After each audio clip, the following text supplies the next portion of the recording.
Is housing policy going to be the top campaign issue in 2026? I have to ask because when I'm hearing about candidates filing, whether they're Republican or Democrat or in the middle, on any level, local, state, national, they're all talking about housing. Housing is a hot button topic. And frankly, it's just never been that sexy, but now it's affecting everybody. The two angles that are usually addressed when it comes to housing are affordability and availability. Affordability, well, we hear about that from every talking head ever that says young people can't afford to buy. It's a generation of renters. The American dream is dead. The average age of a first time home buyer is now 40. There's no hope. It's terrible. Okay, well, to understand affordability, we first have to understand that inflation is a huge factor in this. And I mean, huge. As long as the Fed continues to do QE, which is quantitative easing, AKA printing money, AKA causing inflation, as long as they keep pouring more money into the economy, prices are going to go up. Y'all know that, right? That's got to be addressed. So, audit the Fed. But in addition to the affordability situation, we talk about availability. And realtors have been talking about this for years now. There's been a shortage of housing. You can trace it back to the Great Recession when so many builders went out of business. They went bankrupt. The funding dried up. There was no lending capital. There were foreclosures. It was a mess. And we were playing catch up nonstop. But if you're going to talk about availability, you've also got to address the fact that the supply and demand equation is off right now because we have let somewhere around 20 to 22 million illegals into the country. And no matter where you are on that stance of immigration, you have to be honest about the fact that when you bring that many humans into a space, it changes the supply and demand equation. And that's without factoring in the births that are happening in our illegal community. So you have numbers that continue to increase while building is down. So there's just not enough housing. Well, I'm considering these issues and noticing that very few of the conversations are honest when it comes to candidates and politics. And I know that shouldn't surprise me at all, but I look at things in North Carolina quite often through the lens of Western North Carolina and what happened after Hurricane Helene. Now, Hurricane Helene, if y'all were paying attention to the news, devastated Western North Carolina in September of 20 and 24.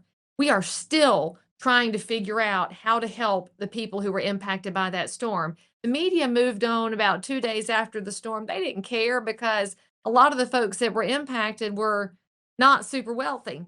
They might live in a trailer house and it might be owned. They could have inherited it from a grandparent or paid for it themselves, or they could be tenants. And it got me to thinking about this because I just cut another podcast episode with my friend Rob Hahn, and we were talking about landlord issues and tenant issues. And I got to thinking about Western North Carolina. And I want y'all to understand something. The failures after a natural disaster do not lie exclusively with one party or the other. They don't lie exclusively with locals or the state or with the feds. The blame can be shared amongst all of them. And when you start realizing who gets impacted, think about this for just a minute. Western North Carolina lost thousands of homes, whether it was washed away, landslide affected, or just so damaged they couldn't be rehabbed. Mold sets in, trees through roofs, all manner of things. When we had the help finally come in, really late, but the help finally came in, homeowners could apply for help for repair or replacement.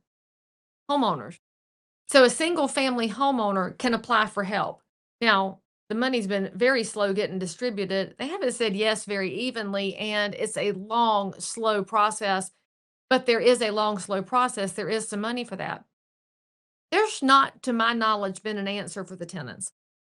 And tenants are a part of the housing ecosystem. Because no matter what a socialist will tell you, who says housing is for all and housing is a human right, it's not. Housing is a privilege. And in that privilege, you have to realize some people like being tenants. That's their happy place. They may not be financially disciplined or equipped to be an owner, so they're going to be tenants. That doesn't make them any less deserving of answers and opportunity so that they can let their life look like what they're willing to work for. Usually, though, we just talk about ownership. And I'm a capitalist, I'm a conservative, and I'm a realtor. I do believe in property ownership, but I'm also a realist, and I understand that that's not for everybody. Well, just because it's not for everybody doesn't make the other person less than. So when I look at Western North Carolina, when we had all these houses get damaged, now that you're thinking about the fact that owners have a long, slow process and can get help, you realize there's nothing for tenants.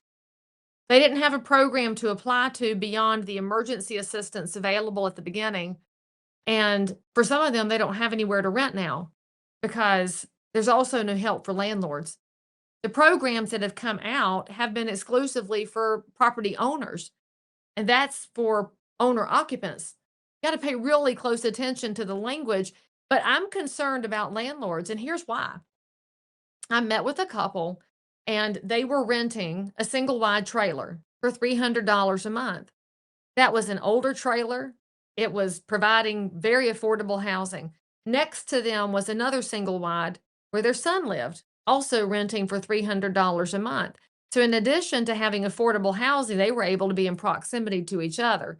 Now, these properties were washed away by Hurricane Helene. And when my executive director for Patriot Relief and I met with this couple, they were grateful that there had been no loss of life. We are always grateful when life is preserved. But for them, the question is where can they go? They can't find anything for $300 a month now because there's now increased demand for rental housing. And you have a landlord who's not replacing those single wides. First of all, he's been told he can't by all the different agencies. And second of all, the cost of replacement is so high that the rent would no longer be $300 a month. So even if the landlord replaced them, he's going to have to jack the rents up to match the cost of the property, which means a whole layer of affordable housing is gone. And we don't have an answer for that. In fact, one of the questions I've asked over and over in working with the FEMA agencies and with the HUD agencies and with the state and with the feds is when are we going to have a program for investors? Because the public has made the word investor into a dirty word. But y'all, not everybody is BlackRock. Some of your investors are Mama, who lives in Salisbury, and she's got this trailer in the mountains that she used to go visit to go see the leaves, and now she can't travel anymore, but she kept it and she rented it out to a single lady. And that was something that she could provide to a person in the community. She could have a revenue stream and everybody won. But when that house got hit by a tree and the mold came in, well, she can't afford to fix it and there's no help for her.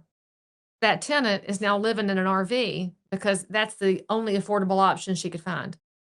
So, what I would suggest is that when we have housing support programs after a natural disaster, that it be available to the ones who provide the housing, whether they're owner occupants or investors. Now, you could totally make a rule that hedge funds aren't qualified and big operations aren't qualified. I'm cool with that because it's the mom and pop investors who are the ones who traditionally provide the inexpensive housing anyway. We have to figure this out because without affordable rentals, you don't have a place for somebody to spend less so they can save up if they're chasing that American dream of property ownership. And if they're not chasing that dream, and maybe they're just a low income worker and they are satisfied with their lot in life, that they still have somewhere they can live. Think about it. The lessons from Western North Carolina weren't just one day, one storm. It's something we should all be talking about because tomorrow it could be your community.